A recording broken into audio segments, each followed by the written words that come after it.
Hello and welcome to the round 10 edition of SuperCoach Edge. My name's Damon and I am joined by my co-captain in Liam. Now Liam, we're heading towards the buys and we're almost halfway through the season already, believe it or not. It sure has gone quick, but I think given both of our performances in the first half of the year at least, probably not quick enough. Yeah, true. Very true. Just get through the season right now. 1 week at a time, as they say. Especially with where I'm ranked. But yeah, I mean, it's great now. On top of having missing players just left, right, and centre with COVID and illness, now I have to contend with the buys too. Yay! Stop! He's already dead. But how good is it? You know what? I mean, it's not good. I'm just going to ignore the buys, pretend they're not happening this year. Is it? We'll chat about that a bit later. But we'll you know what is exciting, Damon? What's second that? round of exciting. DPP. Yeah, second round of DPP selections arriving next week. So there's some exciting prospects that we'll chat about later in the episode as well. Yes, it's something that I'm looking forward to, especially to offset the, as you said, not the great. Can we call it the Great Depression of the SuperCoach season? Almost the buy period. It's very it's one of those things where you just don't look forward to it coming up. I mean, there are those people who do their homework, and props to them. But it's very hard to try and account for. But we'll cover off all that and more. But first, let's jump straight into our first segment, which is, of course, the good, the bad, and the ugly.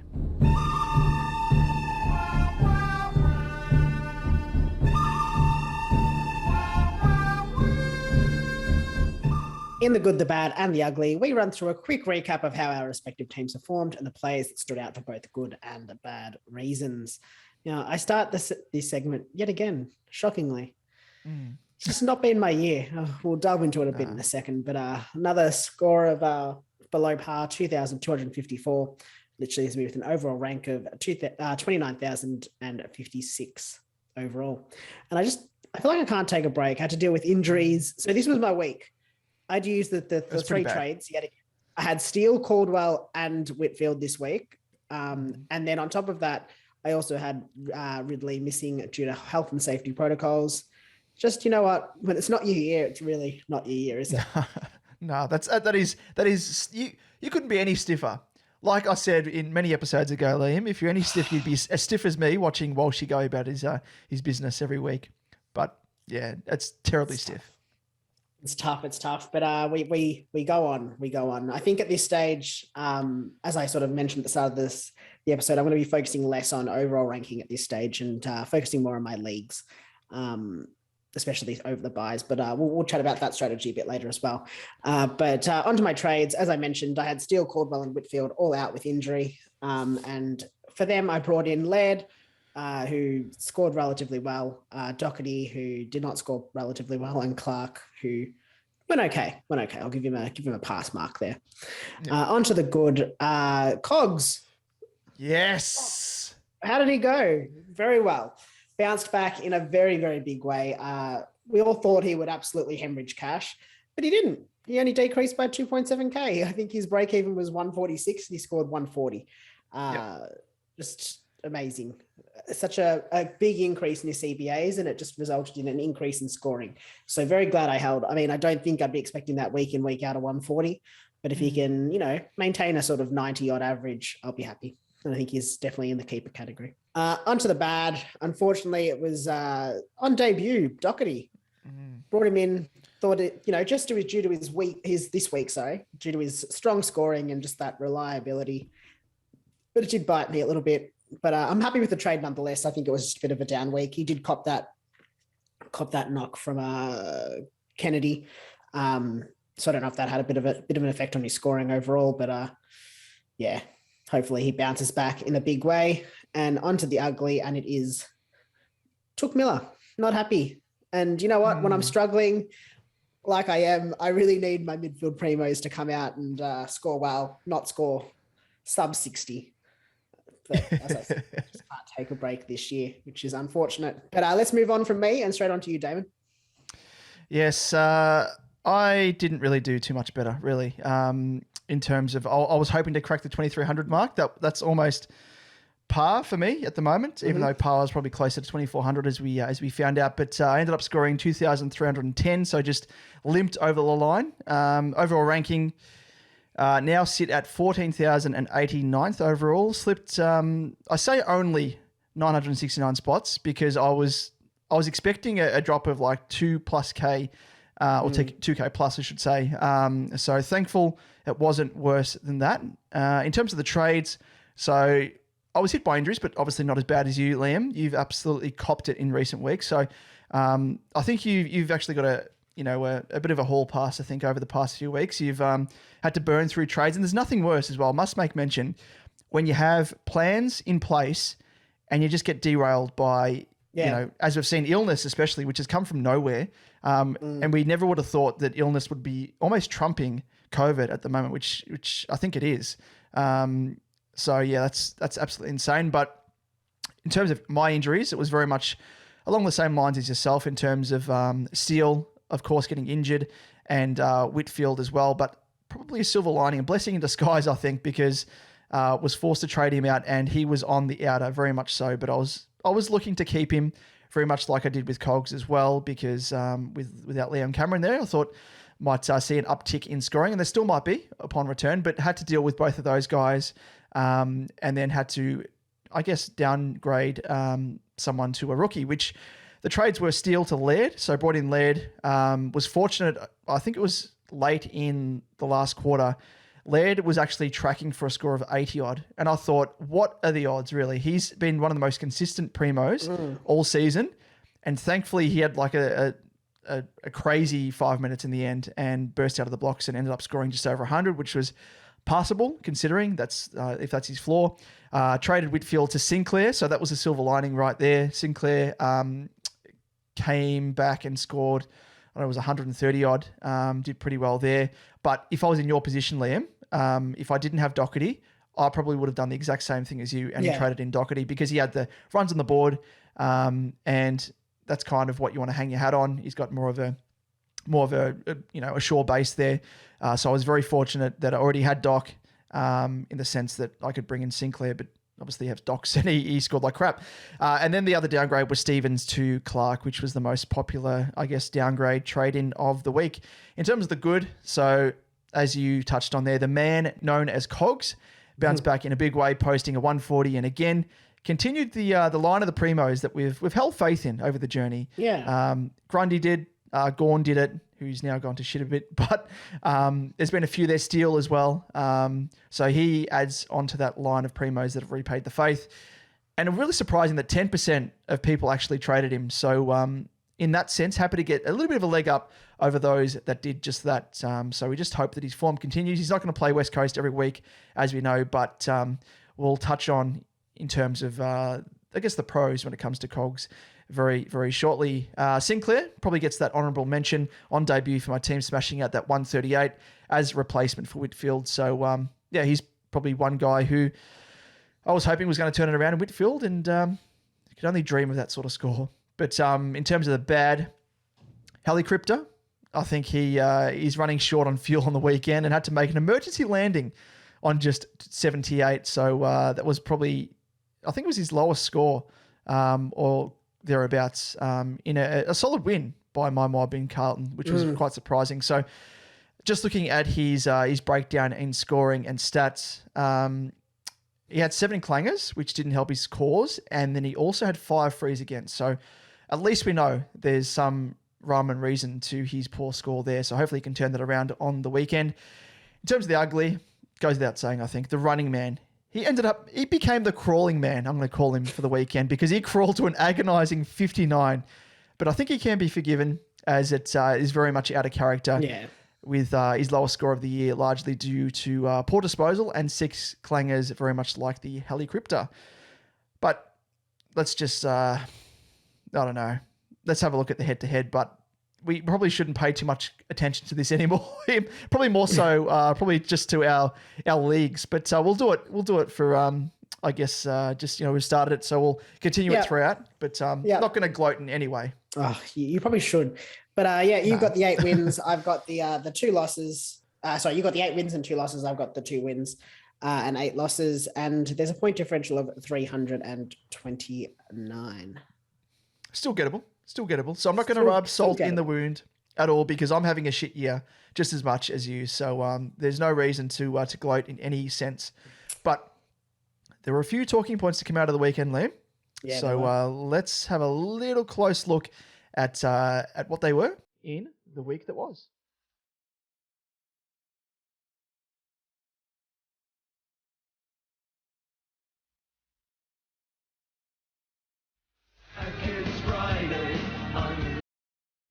In the week that was, we keep you up to date on the key talking points of the round. Damon, do you want to touch on the biggest talking point?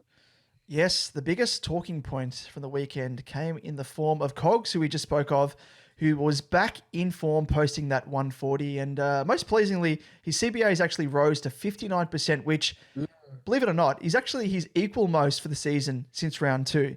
And it shows really what we've been saying all along, that, this is the sort of form he can produce when played in his natural position. So, Leon, if you're tuning in, and you should be, because this is how you actually coach a team in a SuperCoach sense. But I know some people have come out and said off the back of his score on the weekend that, and probably rightfully so, that, you should temper expectations as this is obviously 1 week sample. And the fact that the team, is playing West Coast, not going to play them every week, of course. And the team didn't have Taranto or Hopper playing on the weekend. However, I want to counter this with the fact that the Giants had non-regular plays in the engine room in Tanner Bruin, who had 38%, Zach Sproul with 24%, Toby Green, surprisingly, with 22%, and Perryman, which was interesting as well, with 51%. So I think all those guys who are non-regulars are going to lose their CBAs upon return before Cogs. So I'm not too worried at the moment. So I don't know, it kind of just makes sense. Like he's probably throwing a few hats in the ring, McVeigh that is, and working out who wants to put their hand up for potentially some regular minutes in the engine room and who performed the best in his first week. But anyway, it's all in all good to see the thorn in, I'm going to call it the thorn in Cog's foot, otherwise known as Leon Cameron, is no longer holding him back. Yes, thank God for that. But I think, I don't think you should ever expect a 140 from Cogs week in, week out. But as I said, I'm happy if he sort of scores in those 90s, starts averaging about that. I mean, he's currently averaging, I think, 91 off the top of my head. But you'd expect that he continues, if he can continue averaging around that mark. I'm happy for the rest of the season. But on to some less good news, and it's some big injury news also breaking as we record this, and that is from Geelong have confirmed that Dangerfield will be out until after the mid-season bye following a calf injury, which saw him subbed out on the weekend after only just returning from illness. The Cats could choose to keep him out beyond that if his fitness doesn't progress as anticipated. But let's cast our minds forward now. Let's think forward to next week. Not only do we have the spectre of the 3 bye weeks looming as a giant cloud over us on the horizon, a cloud on the horizon. We're just, it's all sunshine now. And we're looking towards this. The good times are now and the bad times are ahead. Sunshine and double rainbows, almost triple rainbows. Don't look too far ahead because it's some dark storm clouds coming. But it's not.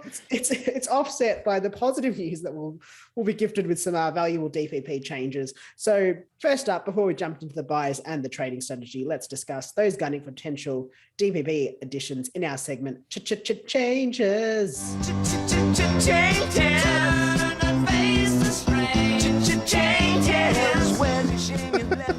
Very good. I like that rendition there. Thank you. Very David Bowie of you, or one of the many bands that covered it.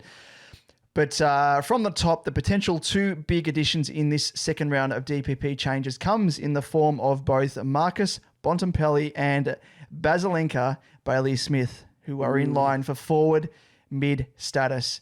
And just to touch on, what the criteria is that's needed in order to get that eligibility, they need to have played an average of 35% of their time in another position outside of their designated positional status. And in order for this to be counted, they actually need to start in this, I guess, foreign position at set and bounces and stoppages in general play. And you touched on Liam as well pre-show in terms of what that means. Like, that doesn't mean if the ball's in the forward 50 and a midfielder is at a stoppage, it's not counted. Yeah, no. So they'd have to, that would be, if you're at a stoppage as a midfielder in the forward line, or I assume in defense as well, that's not classified as forward time or defensive time. Yeah, so it's sort of just that would still be midfield time, essentially. And courtesy of some numbers crunched by the great data man that is Bryce Mitchell on Twitter, Bont sits at 38.8% time forward, while Baz is on 34.7%. So they are both all in Bont's side of things anyway. He is above that 35% threshold, whilst Baz is teetering just below it. And it does mean that at minimum on the weekend coming up, Bont needs to play just 1% of game time forward, whilst Baz needs 3%.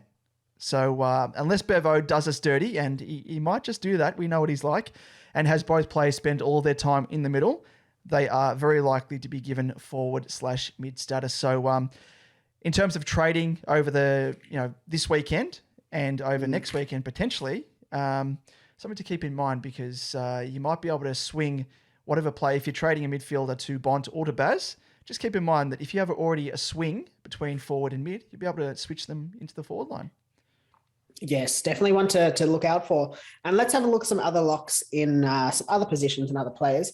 We've got Connor Rosie, Damon's burn man of years gone by, to be given mid-forward status, having had 49% time in the forward line, in the 49% of time in the midfield prior to round 10. Hobbs, he sits at 72% time forward before round 10, and McComb sits at 57% time forward prior to round 10 as well. So both are virtually locked to be given forward and mid status, which will be very handy. And Darcy Cameron will also be given forward ruck status, you'd expect, having had a 46% ruck prior to round 10. I don't know. He surely gets it based off that.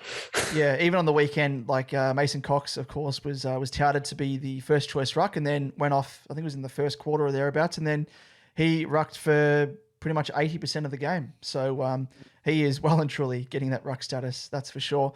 In terms of outsiders or players that are just on the cusp, who, I guess, depending upon how they went on the weekend and coming up this weekend as well, may be given an extra DPP status, but depends on where they're played. So Gawn is an outside chance. He's one of those, in potentially being gifted a forward ruck status, having had 28% time forward prior to round 10.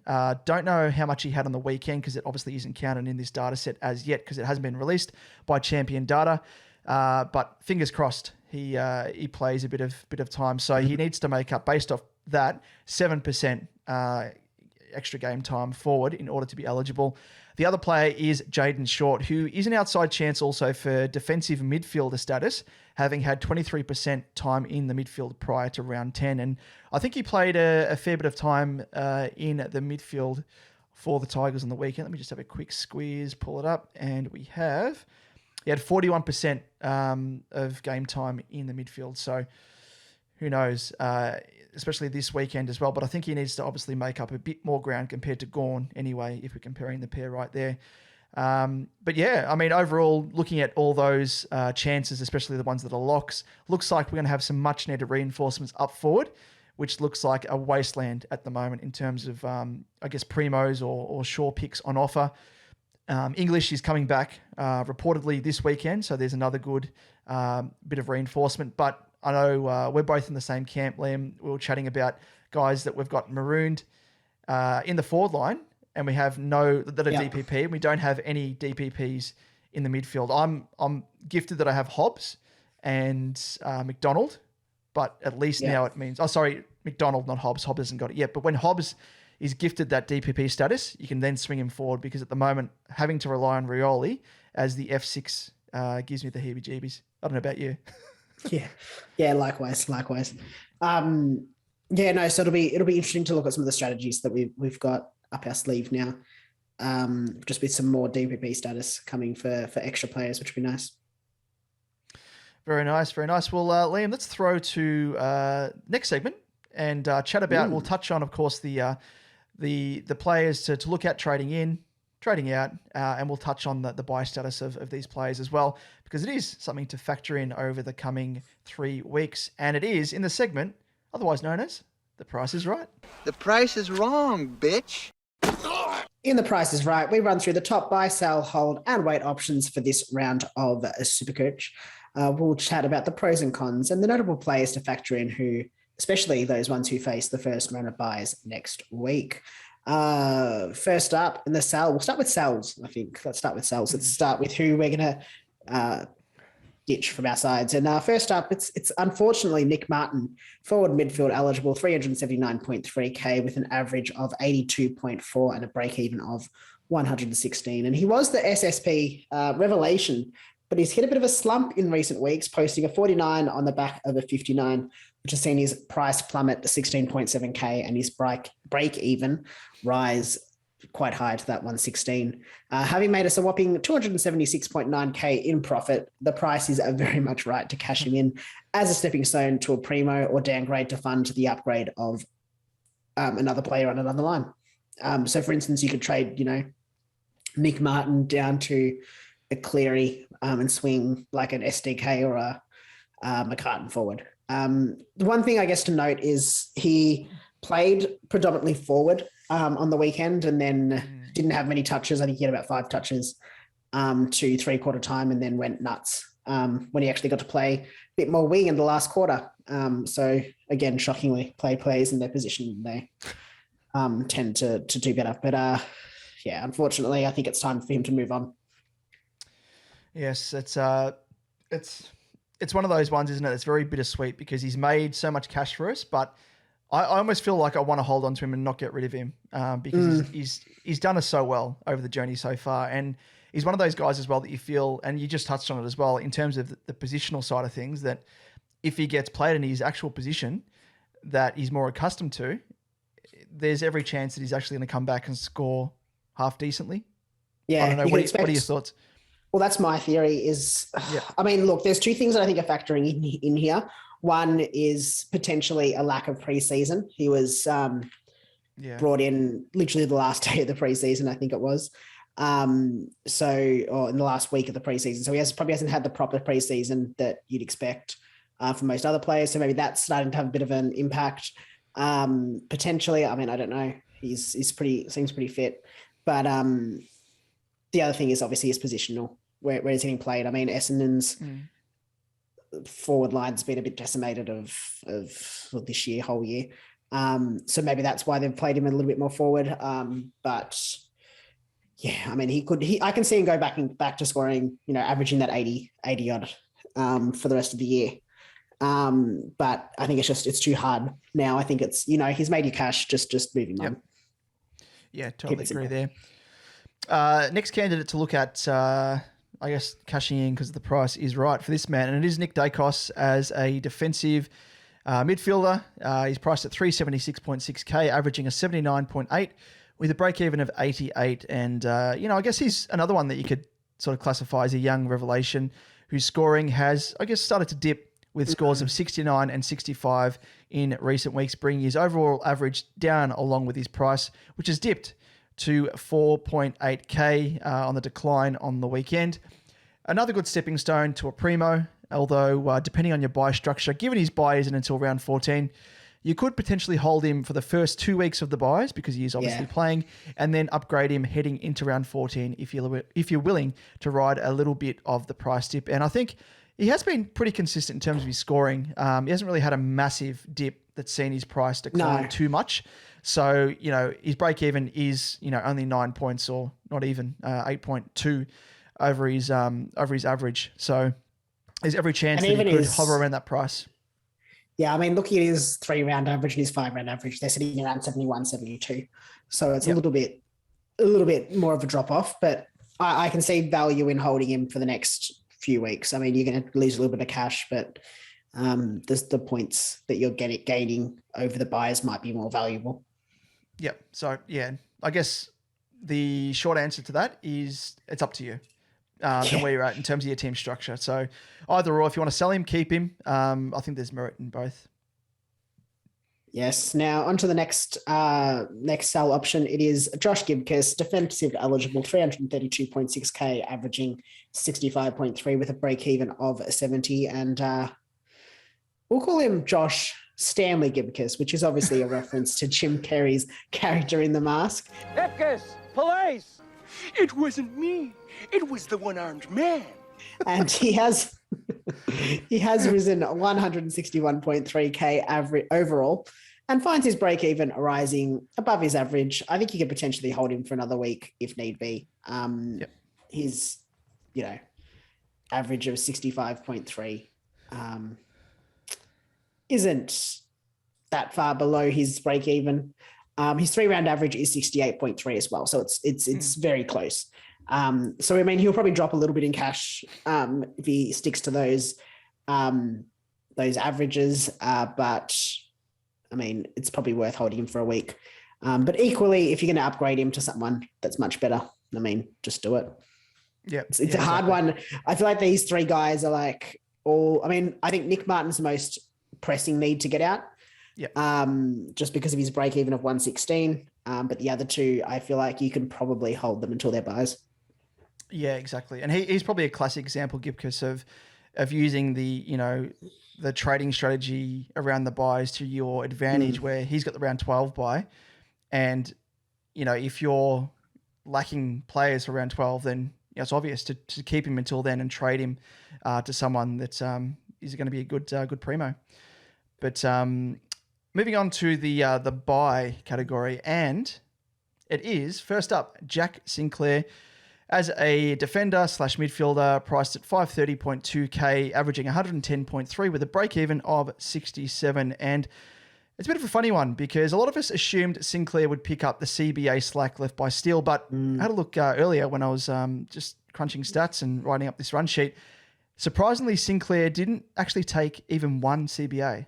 So instead, he actually played 80% of his time in the defensive half as one of the main distributors out of defence, pushing slightly up the ground out of the defensive arc, and just doing what he does best with his silky foot.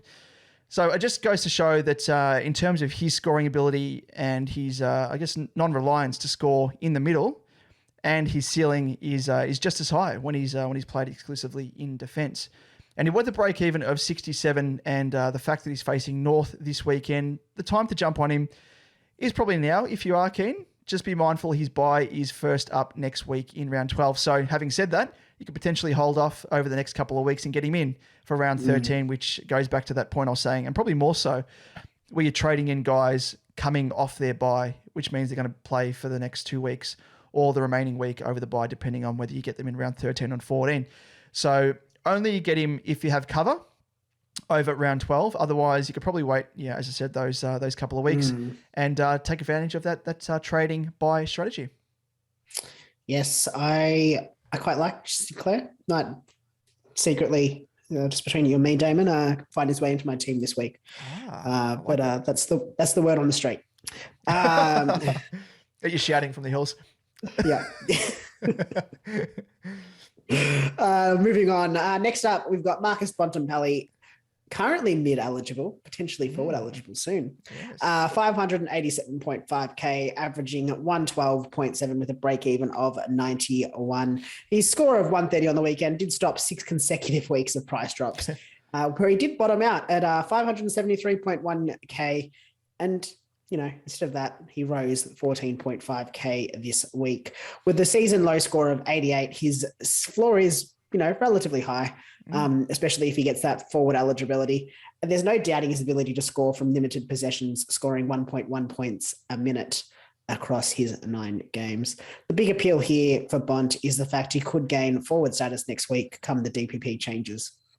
If he does, it's maybe a smart move to bring him in early. Just have him there in anticipation of switching him forward if you can. I think, as you said, he has to spend 1% of time forward. So, I mean, it's a risk. Yeah, it's a little bit of a risk. Bevo. I feel like if it was any other coach, I'd say, yeah, okay, that would be fine. You just don't know with Bevo. So I guess I personally am not doing it just because I can't structure it right. His buy does also sit at round 13, so you can probably wait a week if you can afford to do so, and just make sure he works within your buy structures. I want to get Bont in. I'm probably going to have to wait to do it. I can't factor it in this week. Yeah, I'm very much the same as well. Like when we were chatting, like straight out of the lockout lifting, my first thought was, shit, we're going to get him in because you've got to take advantage of the DPP changes and potentially get a jump on those people who would otherwise get him next week. And, they're playing some easy beats on the weekend. But, geez, you're getting excited, Liam. You're just sliding off. Sliding my headphones off. Headphones completely gone. Headphones are off. That's when you know we're in business here. It's business time. It's business. It's business time. But yeah, I'm very much the same as well with Bont. I just can't. I can't afford it, and there are more pressing needs at the moment. Like I wish the DPP changes came in this week because I have the cash to do it, but I can't afford to wait because I desperately need another forward primo. And it just hasn't worked out with the timing, unfortunately. But maybe look at him next week or otherwise in round 14 after his round 13 buy and assess from there. Well, yeah, that's the issue for me is that because the DPP status hasn't changed for all these players, I can't swing him in easily, which is unfortunate. I could afford to do it, but I can't afford the points essentially. And just the DPP swings. But on to his teammate. Yes, David? he's his teammate, the big Basilenka, Yes. Bayley Smith, midfielder at the moment, priced at 552.8k, averaging a 112.2 with a break-even of 65. And much like his captain we just spoke of, Basilenka is another dog in line for potential DPP forward status. Having made 34.3k over the past 2 weeks off the back of scores of 144 and 117, his price is very much on the upward trajectory, especially with a break-even of 65. And, of course, the fact that he's facing the Eagles this weekend. So he is one to keep in mind. Could go early on him. You could wait. But I think either way, his price is going to skyrocket. And he's one to keep in mind. I think, he's what at the moment? He's 35 odd K less expensive than Bont. So he's a little bit of a discount there. And he's actually averaging 0.5 less than Bont. So a bit of a discount there at the moment. So if both get DPP status, it's going to be very interesting to see which route people take, whether they go down the Bont route or they go down the Smith route or the Basilenka route. So yeah, it's going to be interesting. I'm just furiously trying to get his stats up. Yes. So I can talk about them. And equally, I mean, his floor's a little bit lower, having scored 80 twice this season as his lowest score, and then a 95 and a 98, but equally not poor scores. So I think both seem, decent options. If you can get, his break even of 65 means he's going to go up in price quicker than Bont will. So you might find that they end up, I don't know, off the top of my head, looking at, let's just have a quick look. SuperCoach Gold projects a change of 21.1k for Smith if he scores 112. So he'll get up to around the 570 mark. Yeah, okay. And Bont just quickly as well, is projected to score 110, which I'll probably say is should be more than that. And his break-even's 91. So if he scores 110, he's going to go up 8.4k. So, yeah, he might be one to hold out for potentially, given that higher break-even. But yeah, interesting. It's going to be very interesting to see, when we see coming out of lockdown this time next week, really, the amount of people or the percentage next to Basilenka and the percentage of trade-ins next to Bont. So it's going to be very, very interesting. For me personally, I'm probably leaning more towards Smith just because of his lower price and his relatively similar average personally. But we'll assess that next week as well. On to the next player. He's mid and forward eligible already. He's already got his DPP status change, which is very nice. It's Lukey Parker. 540.6k with an average of 103.4 and a break-even of 102. He presents as one of the better forward options on offer at the moment with a 5-round average of 111.2, ranking third just behind Dunkley and Will Brodie. And in terms of CBAs and his importance to the Swans engine room, he averages the most over the past 5 weeks of any Swan with 76%, with Mills the next best averaging 61.6. His buy is also in round 13, so worth grabbing now if you're crying out for a genuine primo option, perhaps an upgrade, Mccarten. That's probably another little tidbit, another word on the street. Maybe that's happening in my team as well. Yep, and I think that's happening in my team as well. I don't know. That's what I've heard. I've heard the town friar go around. Hear ye, hear ye. ScoMo is out. And also, Damo's team is going to be featuring Luke Parker. There we go. Eat a dick, ScoMo. Just want to put that in there. But moving on to another guy who is a bit of a pod and someone out there who has gone up in price a little bit, and he's filled the void of one Jack Steele, and it is Brad Crouch, available as a midfielder, of course, priced at 529.5k, averaging a 105.8 with a break even of 45. And like I said, he's probably the biggest beneficiary off the back of the loss of Steele at the Saints. Whilst his CBAs on the weekend, very strangely, only rose 3% from the previous week when he played alongside Steele. So it does look as though he stepped up his game in the absence of Steele as more of the in and under extractor, more responsibility, coupled, I guess, with just some ripping form in recent weeks. Even when he was playing with Steele, he was in some good form because he does have a 3-round average of 126. And he's a pod.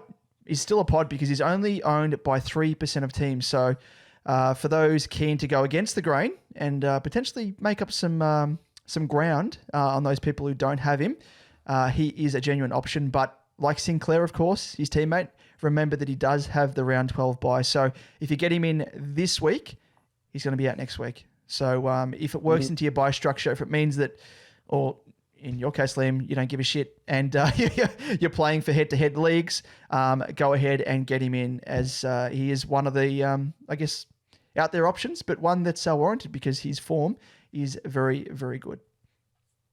Yeah, I quite like it. I don't mind the pick of Crouch. It's probably a little bit too much of a pod for me. But I don't mind. I can see the logic of going for someone like him. I don't mind it, but it's a little bit too much for me. But onto another, I guess, pod, I want to say, just a little bit more percentage of teams. He's just in 5% of teams, and that is your boy, Damon Walshy, Sammy Walsh. Mid-eligible, 609.2k with an average of 116.6 and a break-even of 77.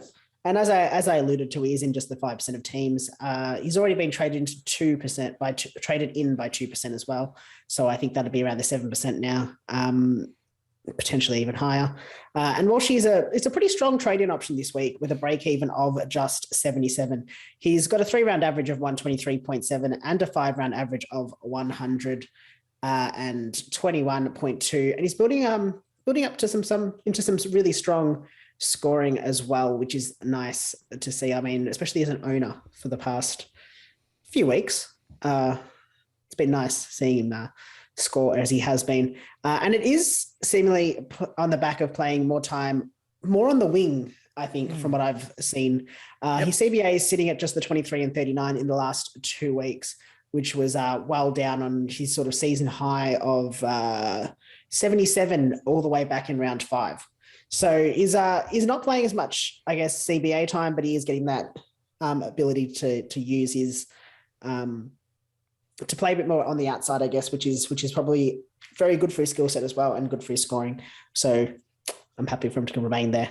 But you do have to remember, though, he has the round 12 bye, which isn't very favourable for a lot of people. But if, as you said, if you don't give a shit like me, just bring in Sammy Walsh. Yeah, I'm going to be a big advocate, even though I still don't own him in my team, and I'm absolutely kicking myself. I wish I had a time machine, Liam, because I'd be going back at least 3 weeks ago when I traded in Brayshaw, who I thought was, and I must admit, at the time, he was very good value. I think he was ranked the 5th best scoring midfielder at the time, and was coming off the back of, I think he had a shit score, lit it in with a couple of really good scores. And I got seduced by the other price point, and I thought Walshy is going to hold his price point, at the very least hover around that 600k mark by the time that I try and get him in over the buys. And his form, he's actually turned it around. And I mean, it was always going to happen. He's a quality player, as we know. He's a quality player, Liam. He's a ripper. But yeah, it hurts me seeing him score so well and he's not in my team. But he will be my last upgrade. I don't care how much it takes. He's going to be in my team. Oh, yes, he will be. He will be mine. She will be mine.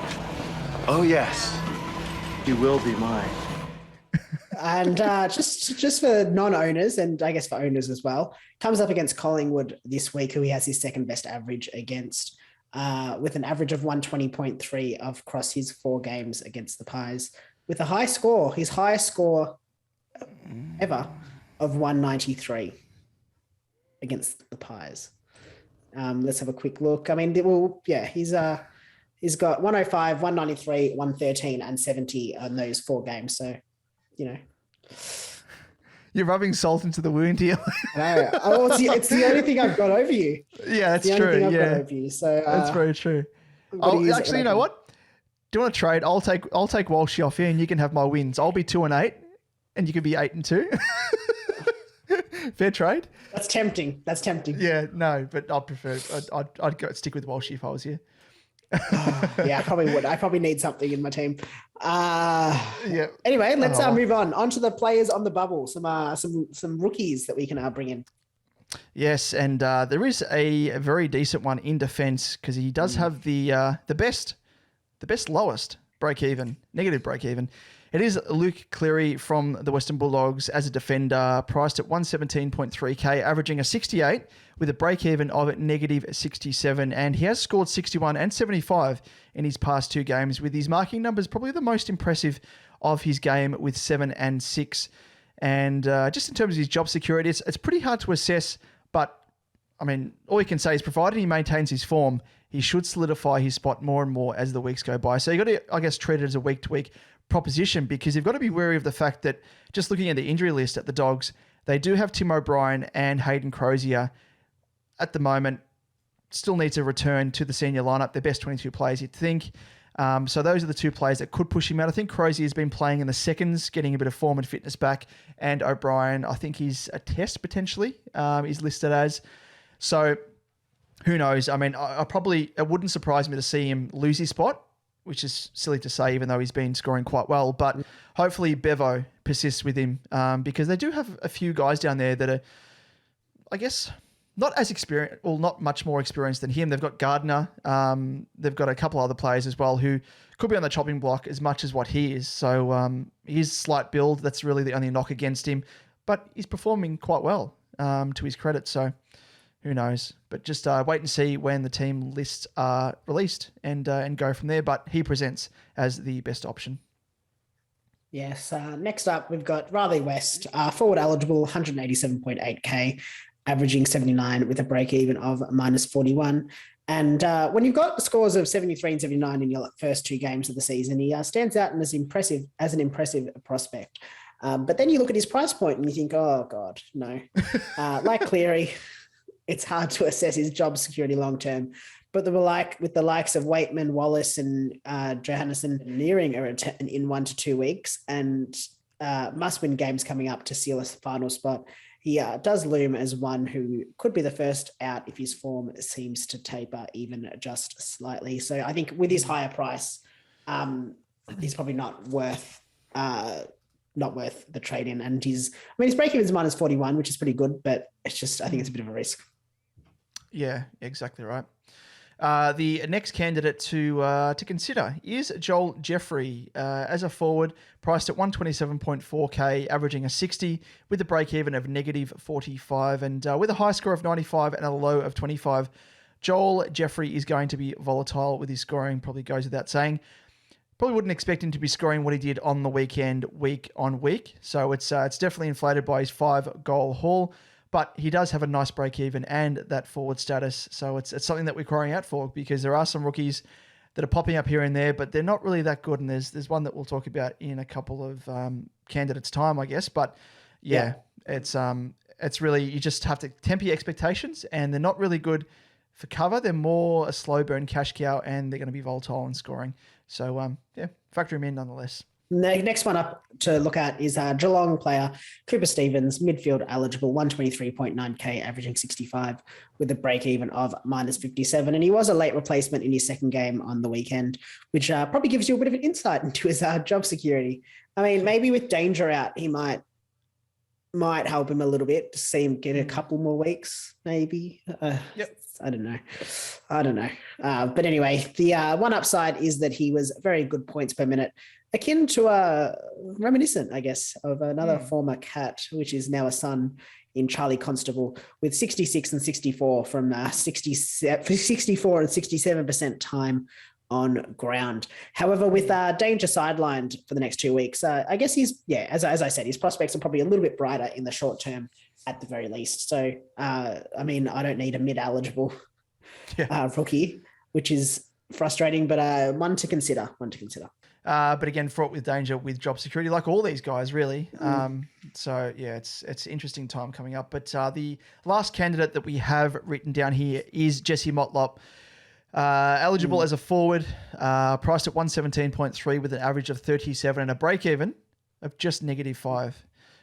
So based off that, you could probably guess his scores in his first 2 games haven't been too good, with 34 and 40. And he's probably the epitome of a small forward with small forward scores. His score could have been a little bit better had he been more accurate on the weekend than the 1-3 that he kicked. But bar an out-of-the-box game here or there, he's questionable as a cash cow option, and certainly not one to entertain as really an on-field cover option. At best, he might be a really slow burn rookie. But for me, as a baggers man, I think Jack Martin's going to come straight back in and replace him, unless he just kicks 6 or so on the weekend. I think he's nearing a return, potentially a week away, Jack Martin, and Josh Honey as well.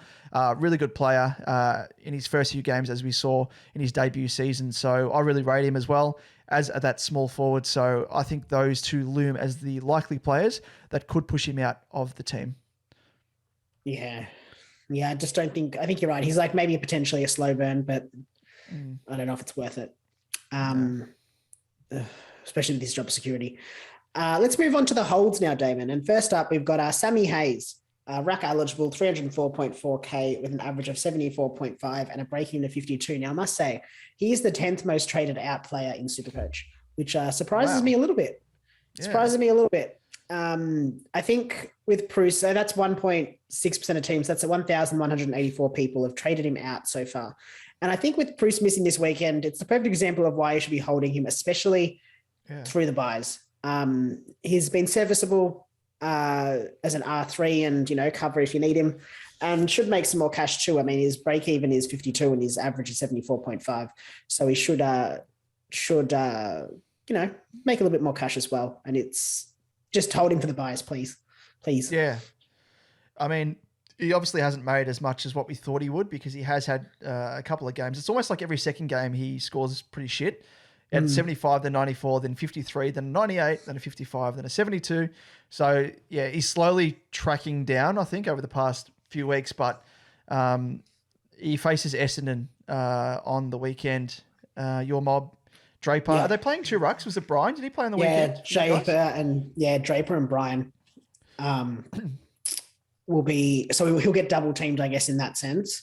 Yeah. I'm just having a quick look. Sorry. Bear with me. So, after that, he faces Richmond. He has the bye in round 12, and then Richmond round 13, and then Sydney, which, again, he might be double-teamed by Hickey and Laddams in round 14. So it doesn't get any easier. So just looking at, just having a quick look, Essendon give away the second least amount of points to opposition ruckman as well. Oh, wow. Okay. So that doesn't bode well for him. So I can see why maybe people are trading him out, but I still think it's worth holding him over the buys. I think he should make his break even at 52. Yeah, and it's definitely good buy cover. Yeah, I don't know who you'd be trading him down to either. Like, people must have DPP swings between forward and ruck, or they're trading him down to a non-playing player, which has merit towards the latter end of the year as a loophole option. But as we saw, I mean, straight off the back of a weekend when we actually needed him, for those of us who had Bruce, it just makes absolutely no sense, because there's no guarantee that Bruce is going to come back. Granted, he was out through illness, but we've seen what's happened with Tim English, who was out for a month plus or thereabouts. And it's just really strange, surprising. So who knows? But let's move on to the next hold candidate, and it is Sam De Koning as a forward defender, priced at 334.3k, averaging a 64.1 with a break-even of 43. And I guess you can see the value in trading him. He's made 210k already, but he's probably more than a serviceable player for your forwards or defence. Has his buy in round 13, so you could choose to keep him for another couple of weeks and then upgrade him at that stage. And he has a 3-game average of 78.7, so he should, I guess, make even more cash. So, Liam, you've added a little tidbit here. What have you got? What's the saying? Squeeze every penny. You gotta squeeze every penny. Squeeze every penny! I'm squeezing it. Hey, I squeezed so hard it went into my hand. Oh, Homer, not again. Oh, very good. I like that from you. That was good. You wrote that down on the run sheet, and I was like, wait a second, what's that ref? Oh, that's very good. I actually had to look it up because I thought it was one of those things that I just like a fever dream from my childhood or something that it wasn't a real thing. But it was, dream. Thankfully. Yeah. But yeah, you got to squeeze every last penny. He's been very. I mean, I can see why you trade him out. Personally, but I reckon you can hold him for a few more weeks if you can. I mean, he's the fourth, I think, or fifth most traded out player. But I think there's still more value that you can extract from him, and that's what I'm all here for. And next up, it's the same with this bloke, Patrick Mccarten, defensive forward eligible, 341.4k with an average of 70.2 and a break even of 41. He has the round 13 bye. So I'd hold him until then at least. You could trade him this week if you have your eye on a primo or bubble boy. But he does have a 3-round average of 84.7 and a break even of just 41. So he should make you a little bit more cash. So again, squeeze every penny. I like it, Liam. But what I also like is being prepared. I don't know how prepared we can be for the upcoming period, which we're dubbing, Liam,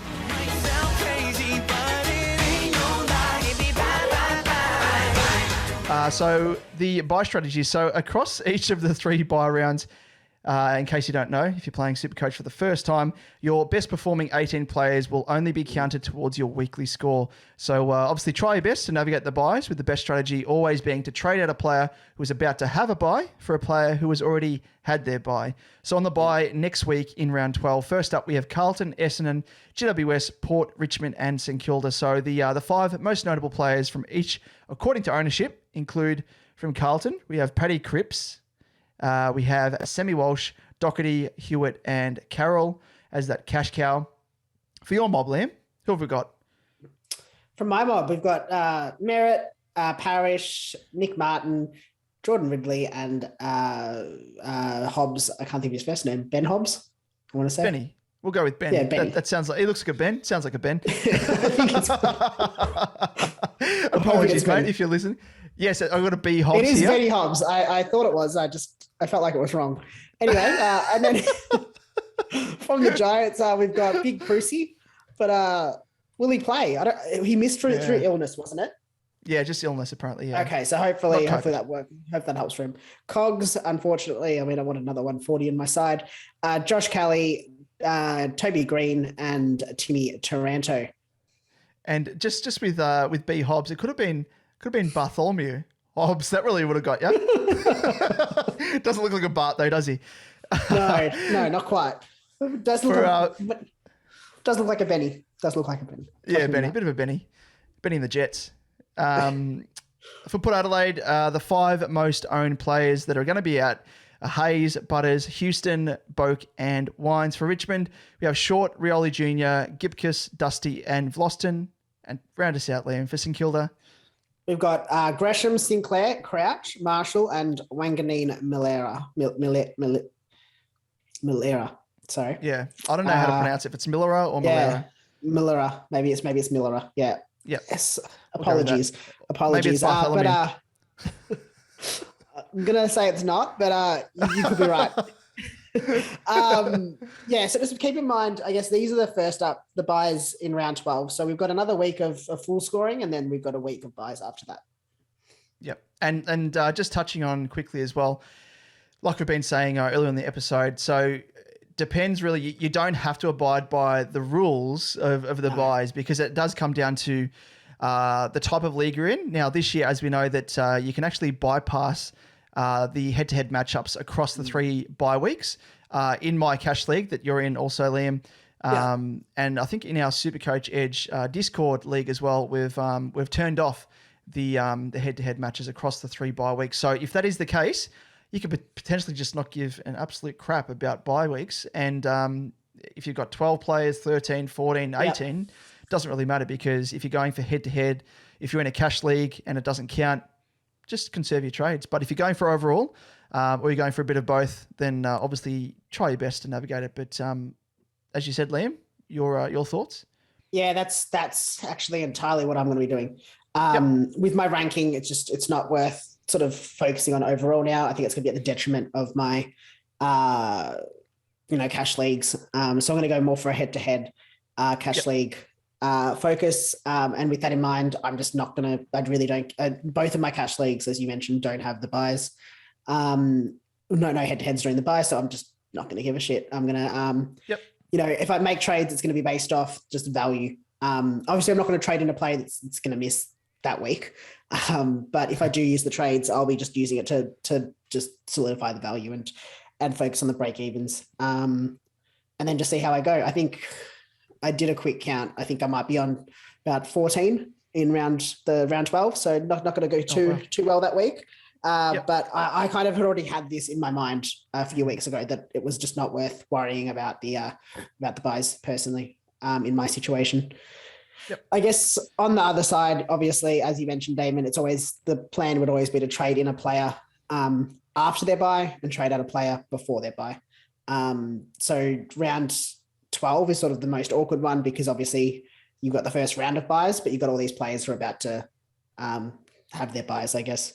So that's sort of the most awkward buy. After that, it's very easy, because you're just trading out players who aren't going to play next week.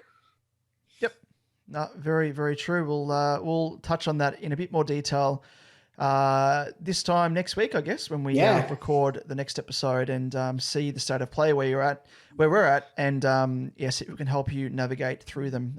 So be sure as well to send through any questions that you may have in the lead up to that around the bye period, because we are, of course, happy to help. So Liam, let's jump into our next segment, and we both know what it is. Yeah, so Scott Morrison used to know what it was, but not anymore. Because you know what? He's not the captain now. You know who is? Who's that? I don't know. We'll chat through some new captain options this week.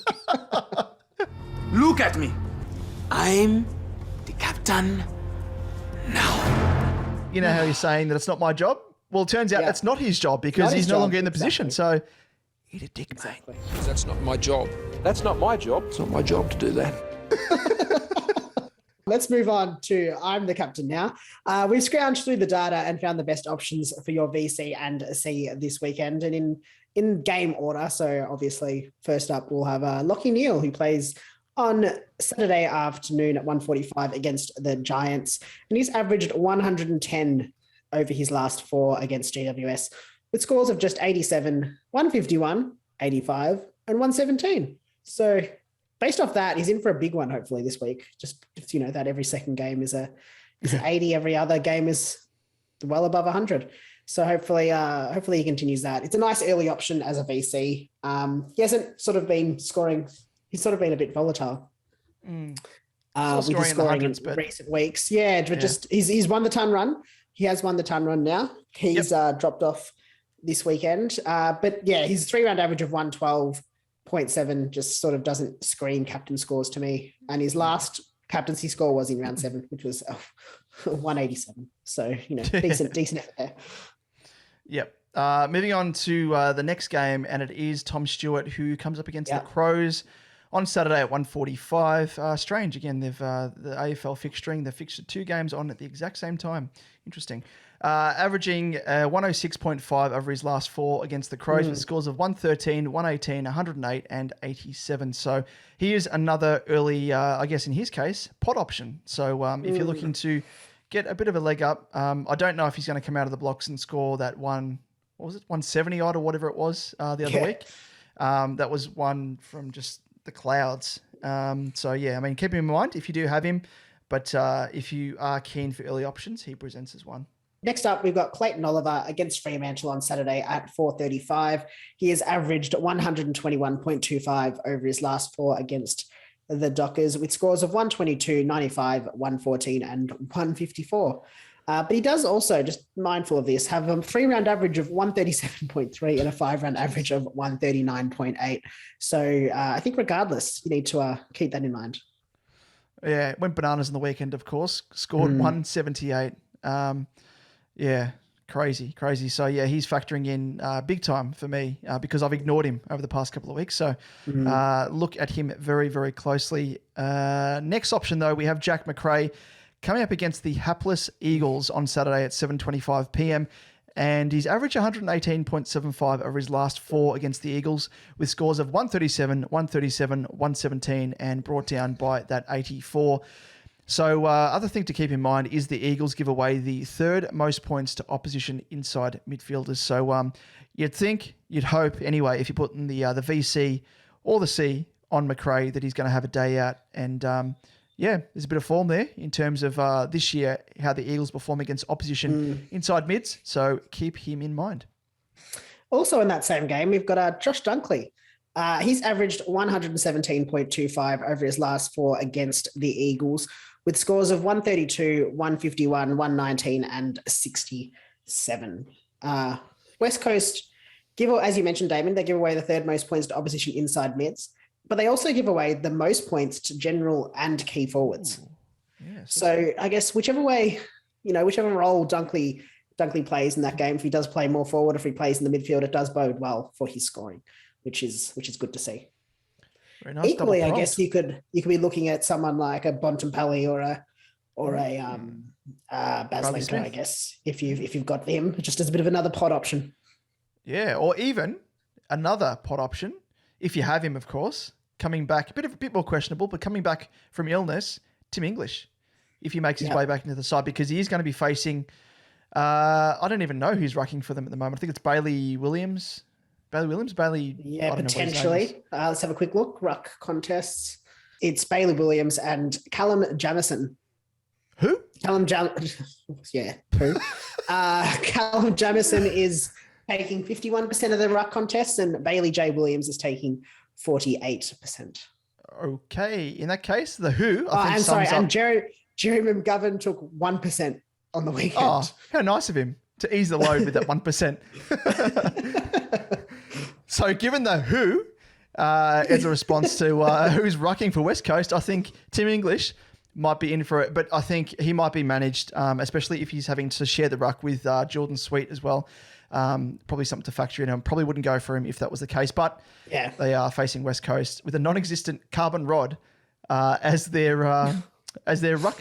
ruckmen, should say, whoever they are. Anyway, moving on to James Sicily, who faces Gold Coast on Saturday at 7:40 p.m.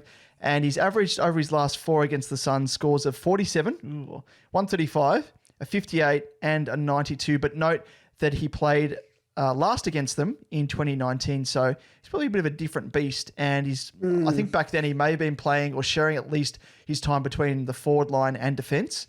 So it may have been during that stage where he's being swung back and forth, which wasn't very conducive to decent, consistent scores. But he has a 3-round average for this season of 131.8 and a 5-round average of 124.8. So he is in probably career best form. It's SuperCoach wise anyway. He's absolutely killing it. Now on to our last pick, I guess, so far, and that is Patrick Cripps.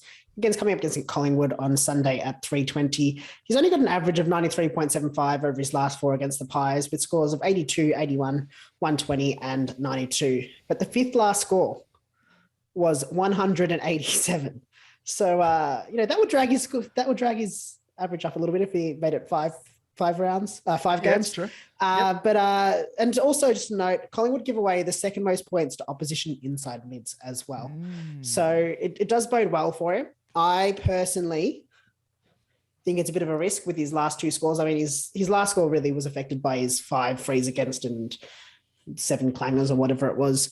But it is a little bit more of a risk, I think, with Cripsy this week.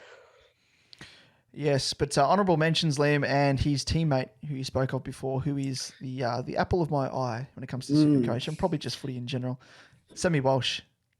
Yes, has that average of 120.25 over his last 4 against the Pies, with scores of 105, 193, 113 and 70 in his first season.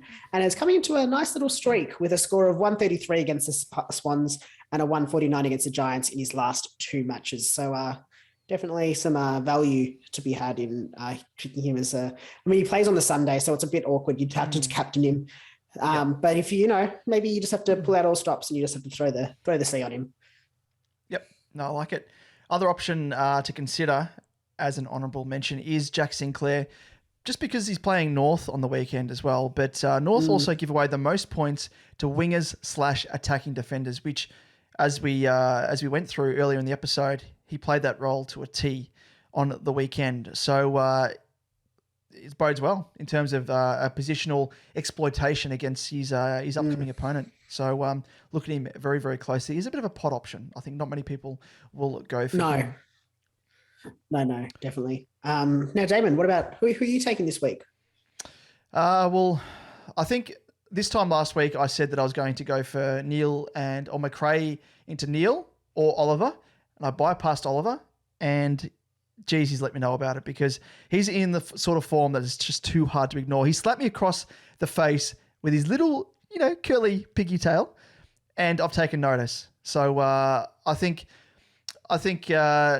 he's going to be rewarded with the vice captaincy at the very least. And then I'll look at McRae potentially as the C. Just switched up from last week. But what about yourself? Yeah, I think I'll be looking at something pretty similar. I think I'll be going VC on Oliver. I just think there's too much value to be had there. And then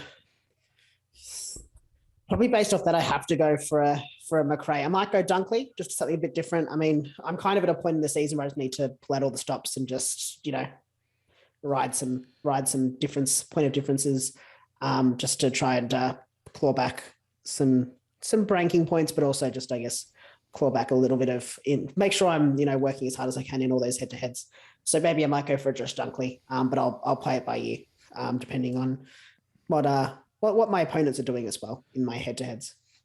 Very much like what our outro song from The Killers says, which is, of course, called Caution, and it's about throwing caution to the wind. So I think that's the motto. That's the motto for the rest of the year, maybe the second half of the season, Liam, for both of us. Yeah, I think so. Yeah, I think we need to. Yep. So keep posted on that. But let's move on to our last segment, which is the group rankings and the SuperCoach Edge Cash League, Liam. And let's have a quick look at the SuperCoach Edge group rankings to start off with. Mm-hmm. Who have we got as the highest scorer? Yes, we've got round round 10. Keith was our highest scorer with his team. Aledjor, I want to say Alejor. Aledjor, maybe even. But anyway, his score was 2,595 with a round rank of 115. So wow, well done. Very nice, very, very nice. And Damon, who's our overall highest scorer? He's now our mascot. He's almost like imagine a SuperCoach Edge mascot. This is a costume. Actually, no, don't imagine it. Well, if you have clean mind, unlike myself, and probably you to an extent, Liam, because I've corrupted you by this running gag. I am referring, of course. What's a cream pie, Damon? It's a type of pie that's just pastry with cream. So yes, you've given it. The overall highest scorer is Tyler. Is it 3 or 4 weeks in a row? 3 weeks? 4 weeks. 4 weeks. 4 weeks. Because last week was the trilogy. Yeah. It was the trilogy, of course, with the team cream pie. So he's now a mascot. Cream. Imagine that someone in a cream pie suit. Just imagine that, Liam. Yeah. I don't know what you're talking about. I mean, it's pretty simple to imagine. Yes, isn't it? The cherry What's on he? top. What's he? The total score is 23,739, and in the overall rank, he maintains his position with he's ranked 30th overall. Wow. Imagine coming into the season, and He's first. best of luck, Tyler, that he's first, and they're going to be like, first overall is Tyler with cream pies, and then everyone can celebrate and join in the gag, not just us humble, corrupted minds here at SuperCoach Edge, and the listeners and viewers. So collectively, we can be jovial and joke about the cream pie, or cream pies in this case. But it is very applicable because it's not just one cream pie. He must have known that it's going to be a collective. It's cream pies. Yeah. So yes, he's made four cream pies so far. Let's see how many he can get. Yeah. Anyway, if you want to enter the SuperCoach Edge group, which you can join at any time of the season, the code is 142059. But let's move on to the league rankings for the SuperCoach Edge Crown League for Tier 3 Patreon subscribers. And Damon, we don't feature on this week. No, we don't. So, rightfully so. Woo! How let's good. run through the winners from the round, and that was Arthur with his team Black on White, last year's group winner. We've also got Matthew with his team Orion, Kyle with his team Northwind, Lyle with his team Lyle Styles, and Bruce with his team Shuin. Yeah, that always gets me. That I always think of Shoe Nice. Have you ever watched that guy on YouTube? The guy that used to eat glue and shit. Not and shit, but he used to eat glue and stuff, like just random stuff. Like used to eat chalk, used to eat like toilet paper. Oh, the best I saw. Like if you haven't seen this bloke, he was like at the height of YouTube. Like when YouTube started to become big, everyone knew him, and he got like a heap of subscribers. Went off the rails because he was like a raging alcoholic, which probably stemmed from the fact that he did challenges like drinking, like he was downing a whole bottle of wine and just doing stupid stuff, which do not do because that will potentially kill you. But he was doing stuff like the funniest challenge I saw, and it's now a challenge I notice on TikTok. I'm not much of a TikToker, as the young folk out there are, more so than me, but there was a challenge going around. It was called the Sprite Challenge, and you had to down a full bottle of Sprite and not burp. Oh. And people were like burping and like burping up like Sprite and stuff, quite funny. But he would down, like I'm literally talking like a 2-liter bottle of Coke, Sprite, lemonade, whatever, and he'd have to say at the end, "Shoe nice." He'd have to talk. And it'd be near on impossible. And he was like, doop, doop, doop, doop, like trying to hold it in. I'll add it into the podcast so people can watch it because it is absolutely hilarious. Tears. And he did quite a few of those. And then at the end, he just lets out this massive burp. But anyway, that brings us to the end of the show. But before we go, Liam, where can the good folk find us across our show's social channels? If you want to say that, you better be watching on YouTube. You can do that if you search SuperCoach Edge, and don't forget to like and subscribe. On Twitter, you'll find us at @SuperCoach_Edge, and you'll get all of the latest news and content there. You'll find Damon at DamonJ88, myself at LiamEvans_95, and on Facebook and Instagram, if you search SuperCoach Edge, you will find us there. Very, very nice. I might add that video to the very end of the episode, so watch it all the way through. It's almost like a Marvel post-credit sequence, just featuring this bloke Shoe Nice. Anyway, that brings us to the end of the show, Liam. So thanks again for joining me and commandeering through this episode as we approach the buys next week. Geez, it's going to be fun. But we're going to celebrate because of those DPPs. We'll delve into that a little bit more in more detail next week. But until then, Liam, we'll catch you, listeners and viewers alike, this time next week. Another week close to the buys. That'll be fun. Hang on to your seats.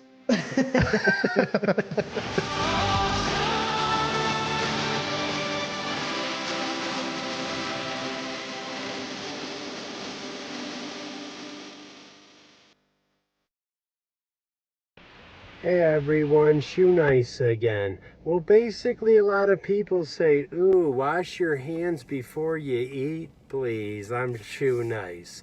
Either way, these massive hands are going to take me to the UFC Heavyweight Championship. If you don't believe me, it doesn't matter. Either way, you read the title. This is the Crystal Light Pepsi Challenge. What you have to do, first we'll crack the seal. It's real Crystal Pepsi. And what you got to do is you got to drink the whole bottle without burping. When you get done with the bottle, you have to burp at least a 4-word sentence.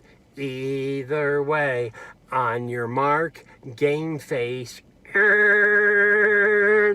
get set, meth face. Damn, that was Marge doing meth face. Whoa, you'll never see that again. All right, guys, 16 ounces I think we got here. I don't know. We're going to try maybe 20 ounces. We're going to try and drink this whole thing without burping, and at the end, burp a 4-word sentence. Shoe nice.